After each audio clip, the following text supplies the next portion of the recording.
So I'm going to go over what I used to do to develop spiritually in the past.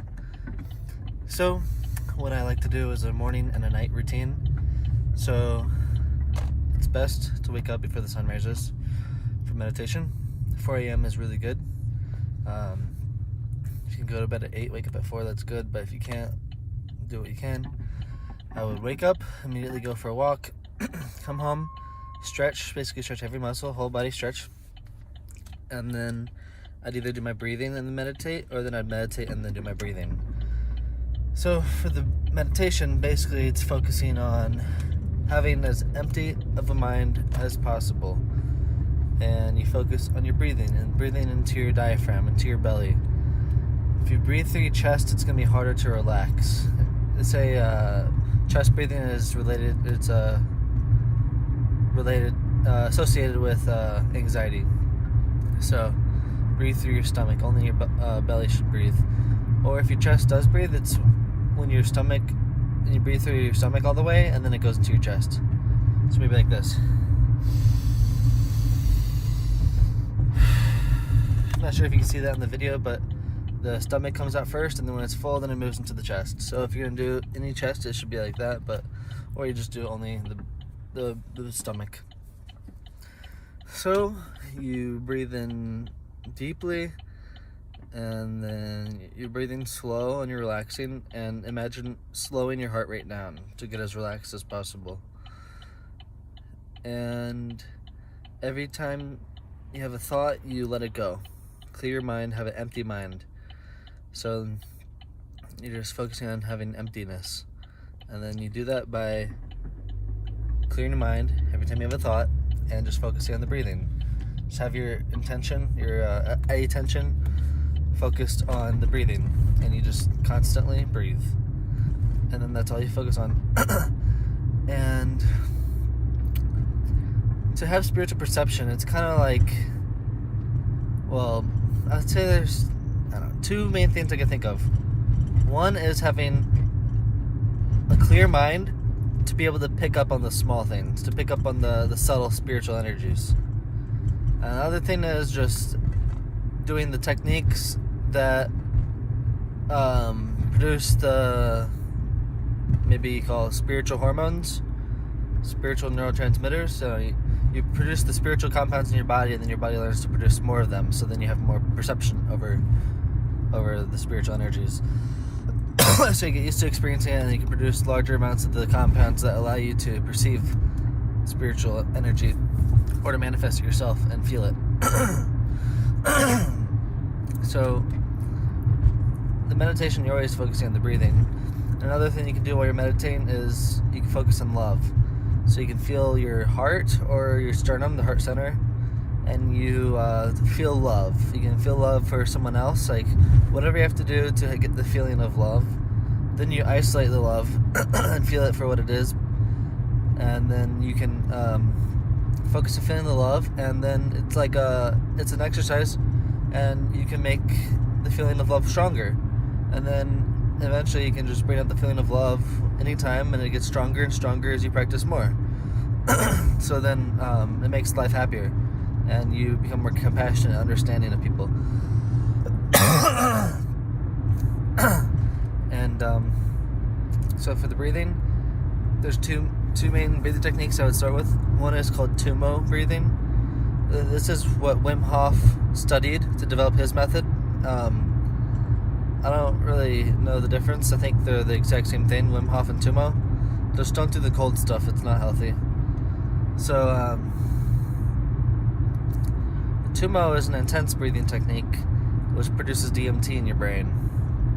So you can do that to get instant spiritual experiences. And I used to teach people how to do it, and if I had to guess, probably 1/3 or half of everybody could have some experience in their first try. So one practice you can do to help with Tumo is breathing into your perineum. So you breathe as deep as you can, and you squeeze the perineum, and then while you breathe in, you squeeze it, and then you hold it, and then when you exhale, you relax it. And for techniques with that, with sexual transmutation, study Montauk Chia, the book, The Multi-Orgasmic Man. So you can do the tumo breathing. You can look up a tutorial on YouTube. It's really intense breathing where you breathe really fast. And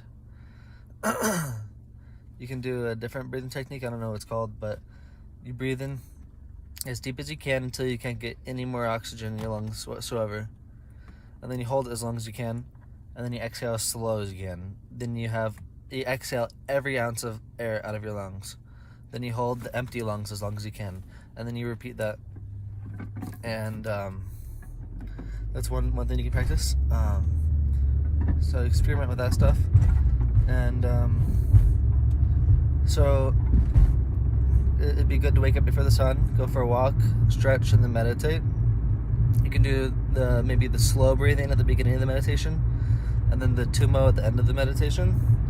The slow breathing so you can get relaxed before, and then the tumo at the end so you're energized.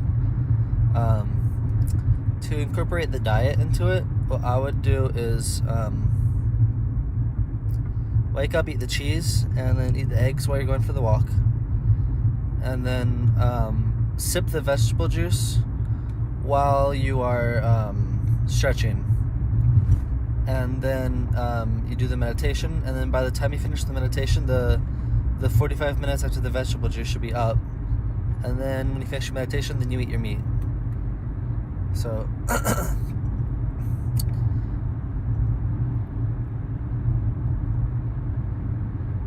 after you finish meditating, the sun will start coming up, and then it'd be good to sun gaze for like 10-15 minutes. And then at nighttime you do the same thing, but you watch the sunset, and then you go for a walk, and then you stretch and meditate. Do the breathing. But I want to do the tumo breathing before you sleep. It might keep you up. So it's really helpful to meditate every morning when you wake up and every night before you go to sleep. That's what helped me a lot.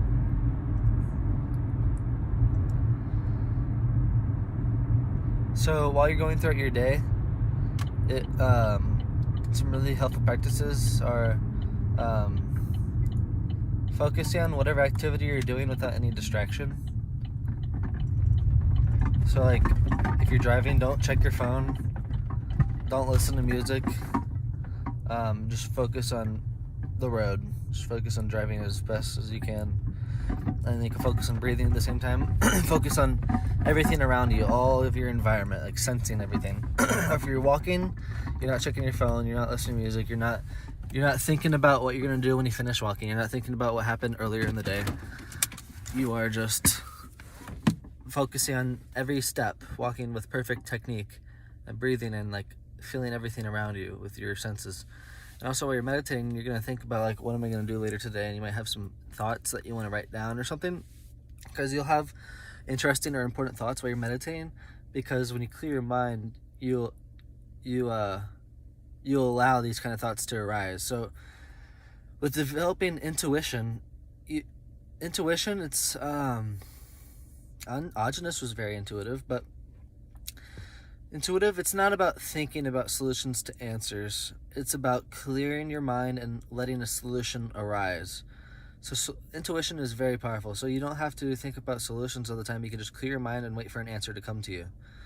So that will happen automatically while you're meditating. So you have some like really cool ideas that you want to write down, but maybe you write them down if it's really important, or just try to remember, save it for later. But you're going to think about things other than what you're doing in the moment while you're meditating. But while you're meditating, just focus on clearing your mind the entire time.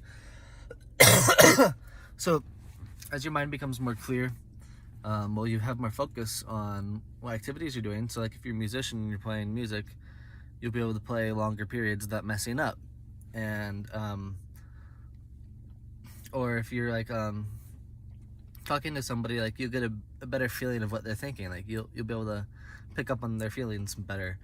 Or if you're fighting somebody, you're not going to get as distracted. You're going to be more in the moment, and you're going to have better reflexes. So you're studying, you're going to get less distracted. And it also helps with like, you know, if you have to do something but you don't want to do it, like the meditated mind will like, it kind of just associates you from the displeasure, and you do it because you know you need to.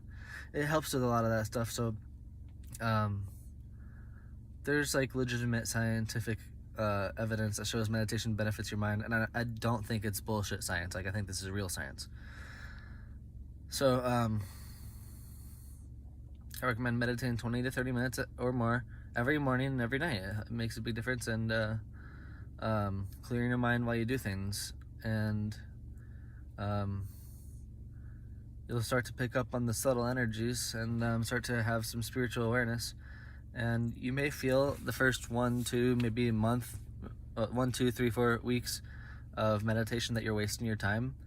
But just keep pushing, and eventually it'll click, and then you'll start to really enjoy it. And then some people think that meditating might be a waste of time, but it's just like any other activity, you know. You can once you get good at it, it's like just you can enjoy it just as much as playing music or going for a walk. But it's like you clear your mind and you feel peace and pleasure. It's like the pleasure of sleeping, but it's different. And before you meditate, one thing you can do is like you can meditate laying down also. You squeeze your feet as hard as you can, then your calf, then your thigh, then your butt, abs, chest, arms, hands, all that. In order from the bottom to the top. So hands, then forearms, then bicep, tricep. And you squeeze every muscle as hard as you can, then you relax from the bottom up. One muscle at a time. You take a deep breath, and you go to the next muscle, and that helps you relax before you meditate. You can do that. So high meat can help you practice a lot too, because it gives you the nutrients for your brain to produce these spiritual compounds. There's one time in my life where I was sad about a girl, and I decided to just meditate to get over it. And I finished the book Be Here Now, and then I started reading the book Be Love Now. And Be Love Now teaches you that when you feel love, it's yourself that creates the love. It's not the other person. So you can recreate that feeling of love just for the feeling of love without having it attached to anyone or anything. So then you can learn to feel unconditional love and compassion for everything, the good and the bad. You just feel the feeling of love, and then you can generate that feeling of love and strengthen it. And I did the meditations for like 3 to 5 hours a day. Like after a few days or maybe a week, I felt like high levels of compassion for everything, and I felt extremely deep peace for about a week. And like someone could bully me at school, and I could look at their eyes and see their family in them. And like I didn't study psychology, or I didn't really understand the idea of taking your anger out on other people. I just thought people were assholes for no reason. I don't know. I was still young and naive, but this was like I was 18. But I didn't. I just saw their family in their eyes. I wasn't taught that. I didn't learn that. I just saw it. And I could, when I drove home, I felt, I heard everything around me so clearly. Like every car passed me, noticed all these things I usually didn't notice, and I just felt extreme peace. But this ended because one day, I got a headache. I started to get sick, and the neighbors upstairs in my apartment were being loud, and I couldn't meditate. It made me really mad. And, then I decided to smoke weed, and then I smoked weed. This is the first time I smoked weed in 3 to 5 months. And then that feeling went away, and then I haven't felt it ever since. So I don't know if that was just a one-time thing to where the universe was showing me that, and I have to work harder. The vibe I got was I got lucky, and I'd have to work really hard again to get that feeling again. But that time I was just allowed to see it for a short period of time, just to experience it. So it's basically just getting your mind as clear as you can, and as you meditate more, it'll be easier to keep your mind empty, and then you'll be able to pick up on the spiritual side of reality. And then your spiritual senses kind of just merge in with your daily life. And then at first it might be profound and like crazy, like you had no idea it's possible, but then it becomes normal. And yeah, it's about having as few thoughts as possible, and you'll start thinking less, and you'll process things still, but you just won't do it with words as much. You kind of just understand more without using as much energy, and you don't have to use all the words to think about it. You kind of just like understand it more, like use more of your instincts and your feelings and senses more. Another helpful practice that you might want to do at the end of your meditation session is visualize your goals. Like imagine yourself already having completed it, like being where you want to be and having a good feeling about it, and imagine it as if you're already in it right now. You're already there now, and that can help you achieve the goals and manifest it. I used to be able to meditate in a room, and it could be a messy room, and I could be sitting at a desk, and then in like 15 seconds it's like I'm in an infinite room that's like, it's like a vacuum. It's like completely empty, and it just me in this giant empty space in like the middle of the universe. Like I don't, not necessarily like that, but like just a giant empty room. Even if it's messy and I'm in a house and I'm in an apartment and there's people upstairs, it's like I'm in an empty room and it's like huge and there's nothing in it at all.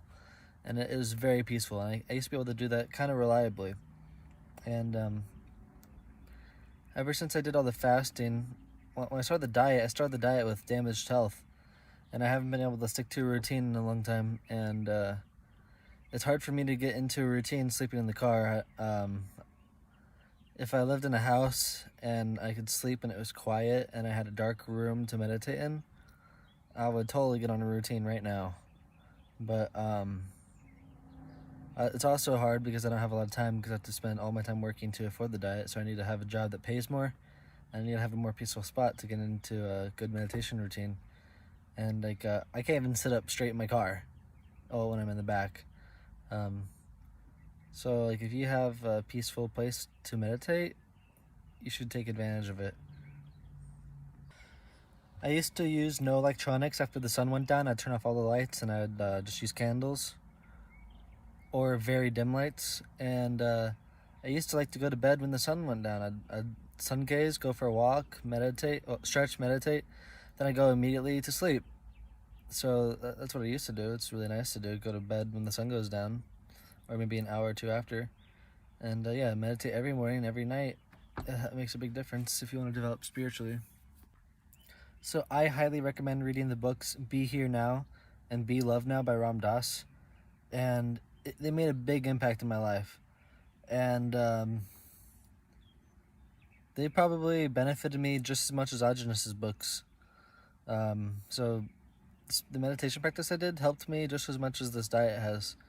So I kind of feel like me not meditating at all for a few years is kind of a way of showing me that, well, the meditation in the past could change my life and this diet could change my life. Both can do it alone. And then when I'm in a better situation in the future, that I can add both together and transform greatly. So I really look forward to that someday. And so yeah, I used to push and advocate meditation just as hard as I push the diet now. I'd always be trying to teach all my friends how to do it and get them to meditate every morning, every night. And when I read Be Here Now, when I reread it, it was hard to understand unless I was meditating at the time. So like when I tried to reread it when I wasn't meditating, the ideas didn't click for me. So then if I meditated like every day, maybe an hour a day for like 2 weeks, and then I started reading it, then I started understanding it again. So I highly recommend you meditate every day for like 1 or 2 weeks before you start reading those books, but I highly recommend those books.